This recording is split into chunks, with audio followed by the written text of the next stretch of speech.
Greetings, lovely Sagittarian. How are you today? I hope you're well. Thanks for joining me here at the Lightroom forecast. Today we're doing a reading for you leading up to this gorgeous full moon in Virgo, which feels to me like a wonderful time really for some very simple self-nurturing, for some simple treating oneself in a gentle, nurturing way. But it also feels really like there's a lot of creative resourceful energy buzzing around. So it's a combination of both things, it feels to me. But anyway, we're doing a shortened Celtic cross today. We're looking at central issue, the basis of it. We see what's behind you, we see where you are currently potentially, and we see moving forward. We'll go back through and clarify as well. So let's get something here for Saggies, for lovely Sagittarians, please, for this central point. Get one card I can't ignore. Let's get a crossing card for that, and we'll talk about it briefly and then go through the rest. Just a couple more cards, please, for Saggies. Been a little bit stubborn. Just a crossing card for Sagittarius, please. Okay. Wow. Holy moly. Okay, to begin with, we have the 10 of Wands in the Thoth deck. It is called oppression. It's the end of the line, really. I don't mean that. Don't be alarmed by that. It's that we get to the 10. The 10 presents in this material world as the bough on the fruit, the tree of life, Malkut. It appears in this physical world. We get to the 10, it's the end of the cycle. And in fact, traditionally, the figure carrying all those wands, there is no room for any more. It's the end of the line. Therefore, it's sometimes the end of a cycle, obviously. The other card here, lovely Saggies, crossing the 10 of Wands, is another beautiful, another slightly more beautiful card, the 10 of Cups. Look, you feel this. On one hand, you're releasing something, Saggy. On the other hand, you're just bathing in a really quite ecstatic, emotional, what's the word, emotional cradle of love, really. This is the penultimate expression of this watery suit, the 10 of Cups. It's amazing. So we have one crossing the other, kind of appearing to be a clear choice. To me, right, when you see what the basis of this is, the basis, and we'll get more, we'll see more as we go through, the basis of which we have the 10 of Wands crossed by the 10 of Cups. The basis is the 10 of Discs. This is pretty amazing. All of them are fully, we can see them in our material world. They're around us. We're actually moving through it. We're on the precipice of an entirely new cycle with these 3 10s. But as we sit here at this current time, It's pretty amazing. The Ten of Discs, the ultimate happy home surrounded by people that we love. It can be our tribe, our place of belonging. We see here, if it is a new cycle, of which I do believe that, I do feel that sometimes the other side of the Ten of Discs is that it's very difficult when we feel that we need to venture into a new zone, and we see ourselves sort of waving goodbye to what is familiar in the material sense. So there's that aspect to it. Let's see what's behind you. This is pretty amazing, like three tens in a row. What's behind you, Saggies? Recent past, or what has passed at this current time. Okay, so we get the Six of Wands. The Six of Wands is about having acknowledgement from others.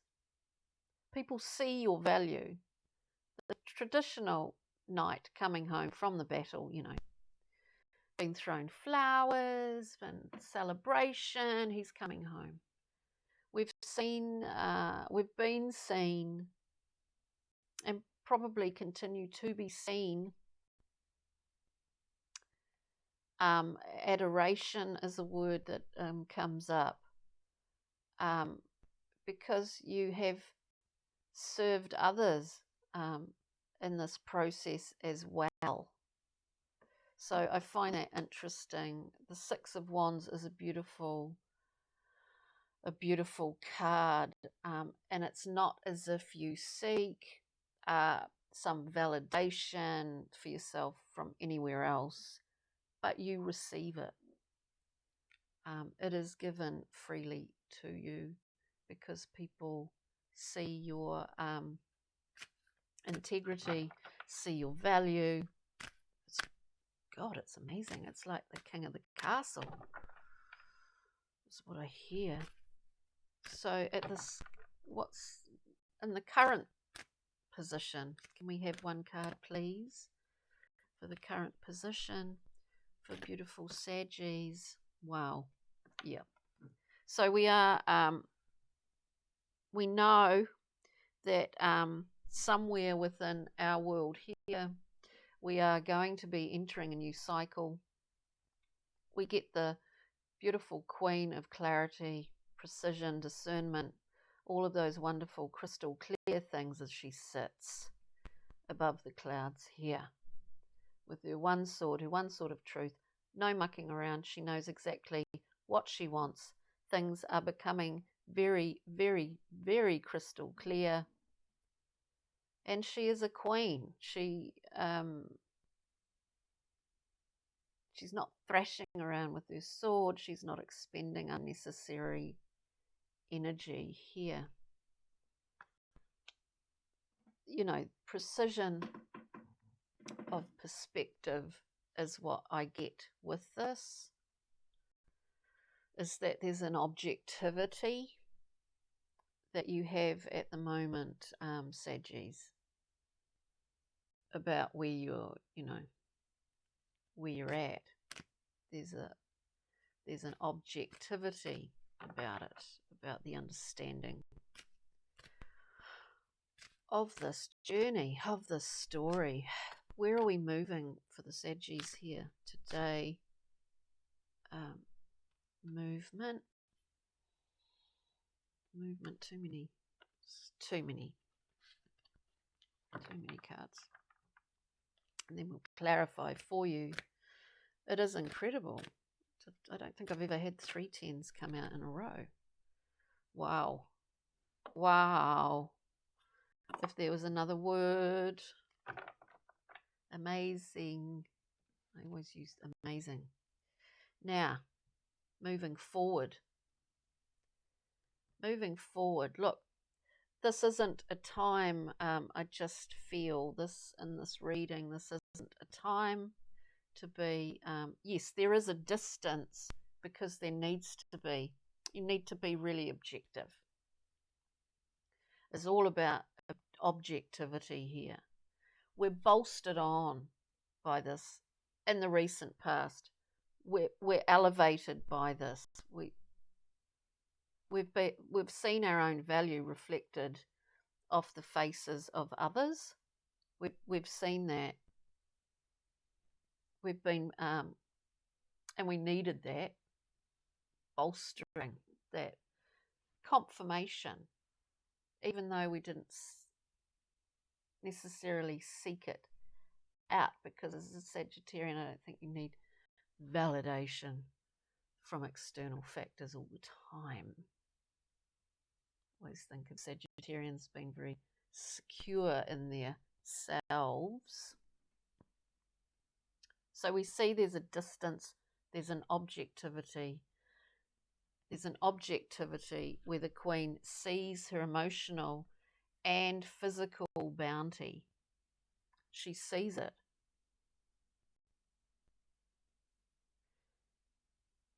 She realizes also that this release of what is a wand, a will, burden here does not necessarily mean that these two disappear at the same time, if that makes sense. This could be quite specific reading. So we see the Queen sitting here in the current position, but what do we get moving forward? We get this big baby. We get this sort of truth, the sort of clarity, the sort of discernment which is in her hand. This is a gift coming to you, and it's an extra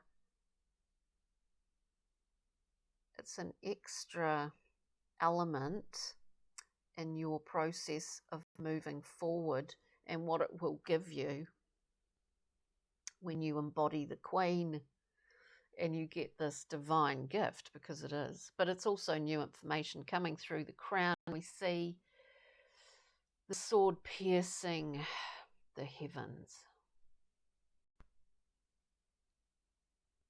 This sword is, and you'll see it. You'll see it coming is what I hear. You'll see it coming. It's not coming for you. It's coming as a gift. It's coming as a divine gift.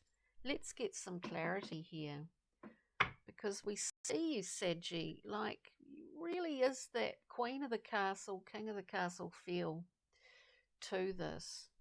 It's really a self-empowered, it really feels like uber self-empowerment at the moment. Your objectivity is your friend, your ally, a huge advantageous position to be in, to have that discernment, objectivity, right. Oh. And, well, as I was saying, Sag is a great advantage to you. This Six of Swords popped out.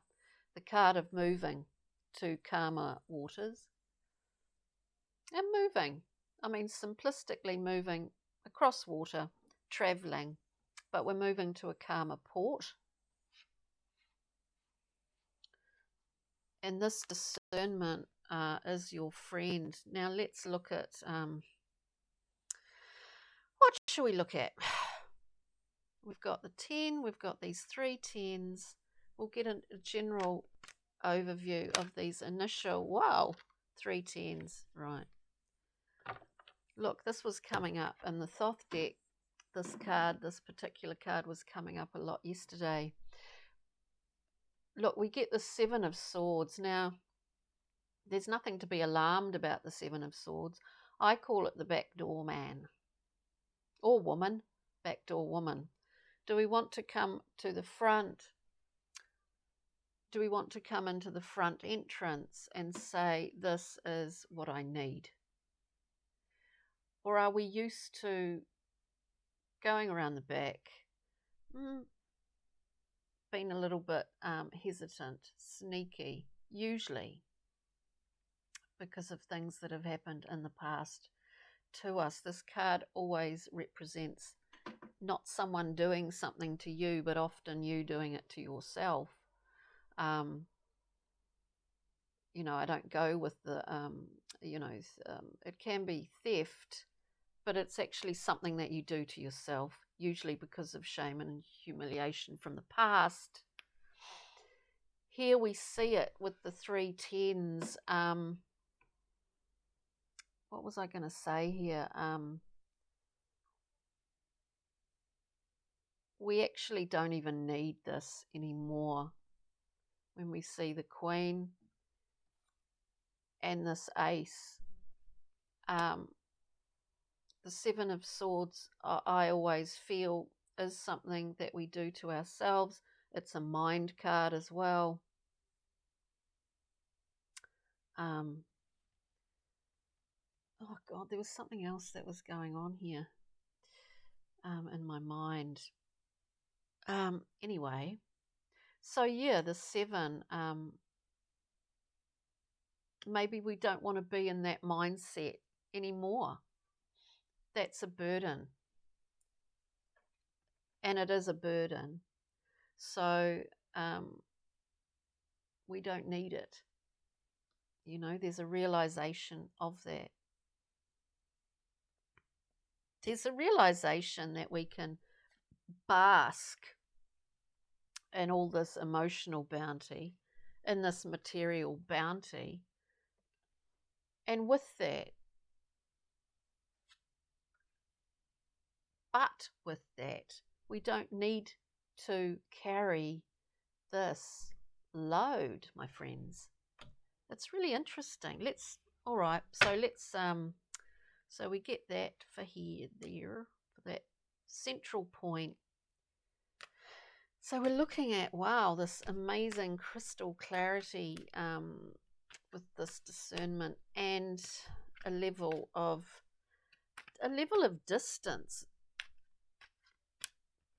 A level of distance in viewing a situation, scenario, and what's going on currently, Saggies. So let's see what the Ace of Swords moving forward, please. Just one card for Sagittarius for the Ace of Swords. Wow, that just popped out. With all this accuracy, acumen, clarity, and precision thinking, and being able to see like a laser, right? We see not only the Ace of Swords, but we see the Ace of Pentacles. Through this, we're not losing anything here by getting rid of whatever that burden was. Whatever that burden was, we're not going to be losing anything here. What we're doing is gaining all this fresh intel, fresh gifts from the divine. The door of abundance opens up over the Ace of Truth, the Ace of Clarity. It's just pretty damn amazing. What more could you say? I might try and get one more card if I can. Just one more card for these 2 aces. These absolutely, oh wow, formless. A few too many. Sorry, Sag. I'll just grab these. There is a few, far too many. Let's see. Just one more card. Maybe I'm pushing it a bit here, eh?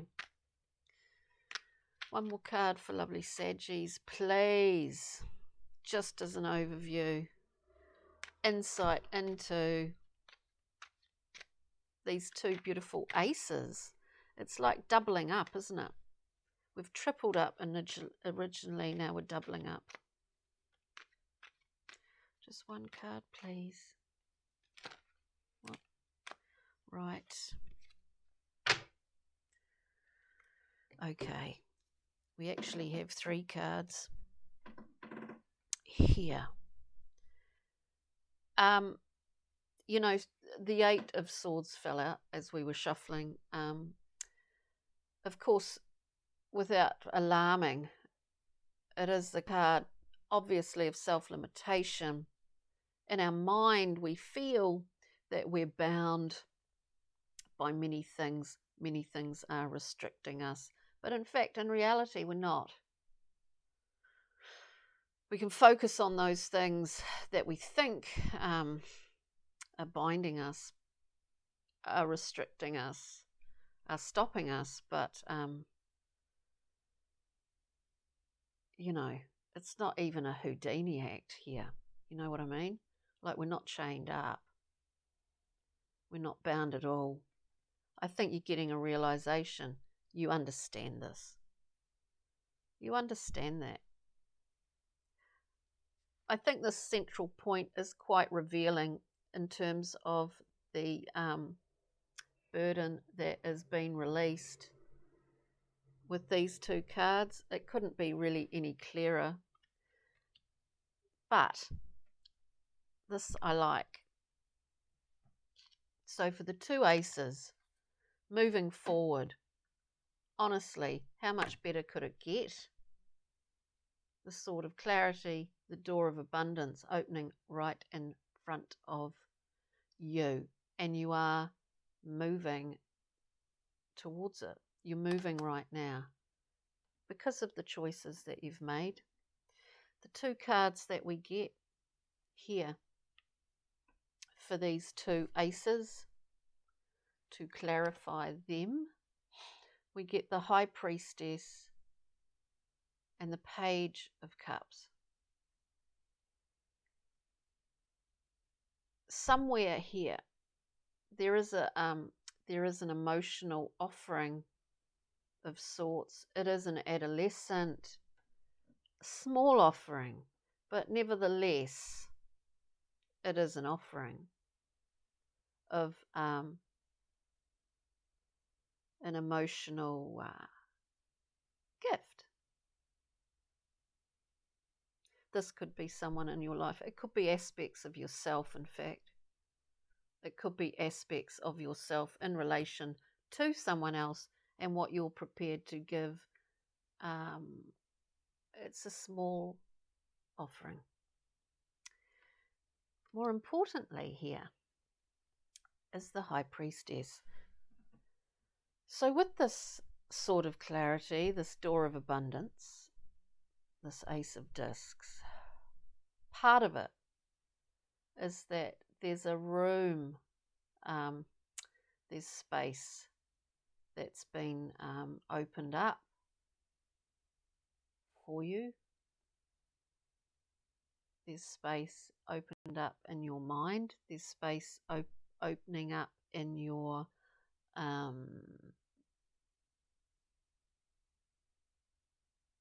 in the spiritual understanding of where you've come from and where you're going. And the High Priestess comes in to allow you through the veil. And if you believe in the corridors of time, in the libraries, the rooms, the hallways of the High Priestess, where you can wander and discover so many or so much new information in regards to yourself within this universe and how you co-create with it and with others. How you dance with life.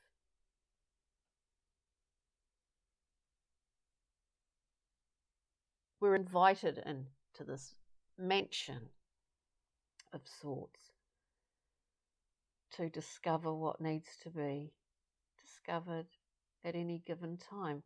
We're invited in by the High Priestess. This is a kind of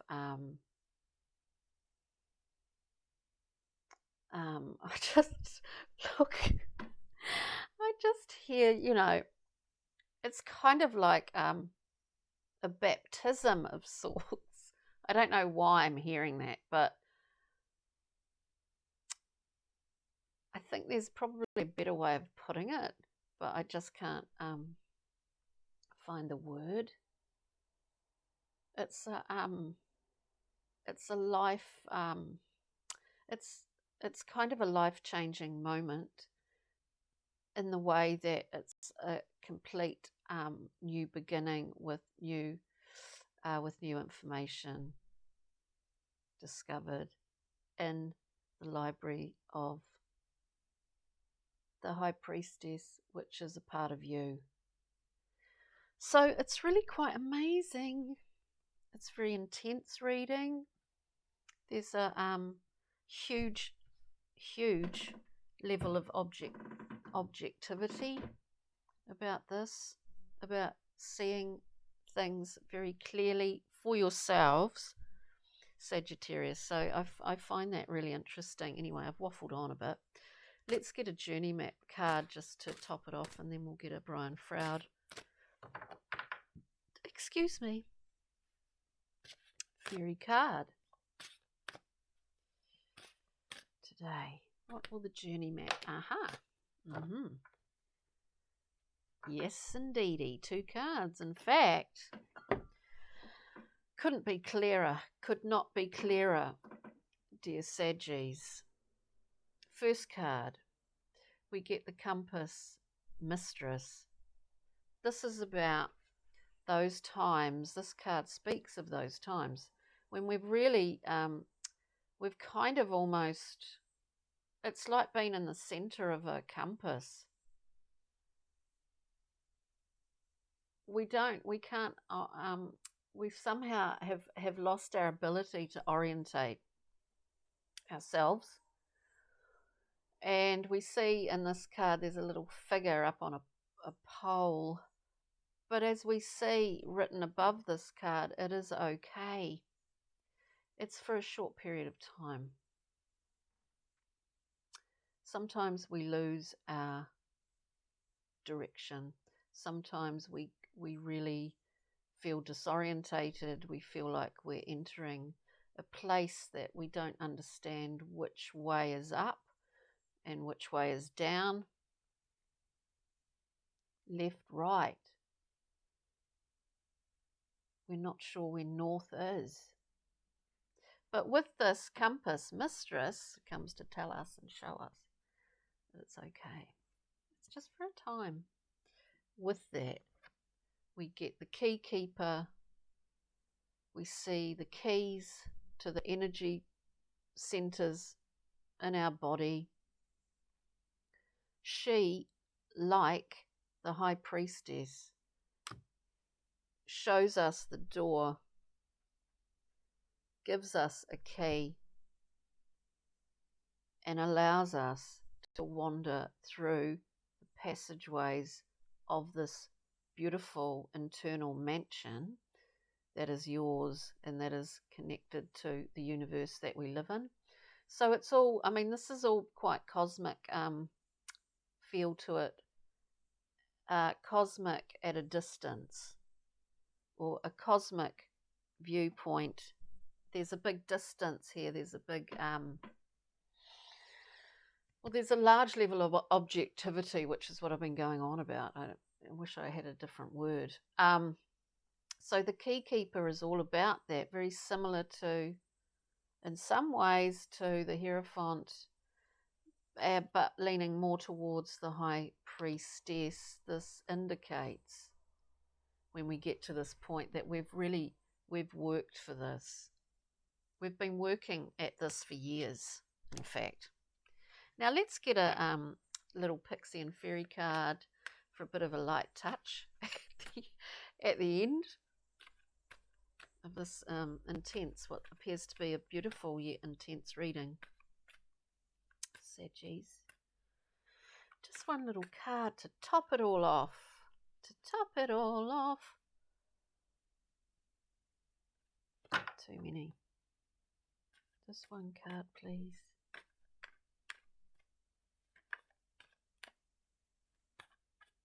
Just one card for Saggies.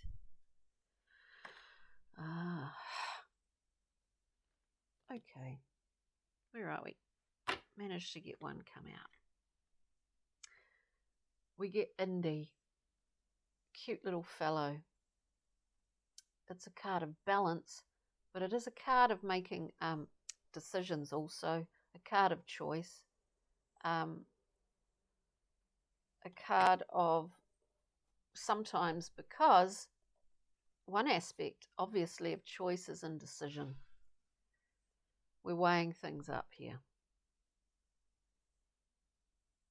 We may well be doing that, but we're doing it with a humongous level of sovereignty and acumen, my friends, Sagittarius. So that's your reading for today. I hope you can join me for the Time and Tides reading for the full moon in beautiful Virgo. So thanks again, Sagittarian, and take good care, and we'll see you soon. Okay, cheery. Bye-bye.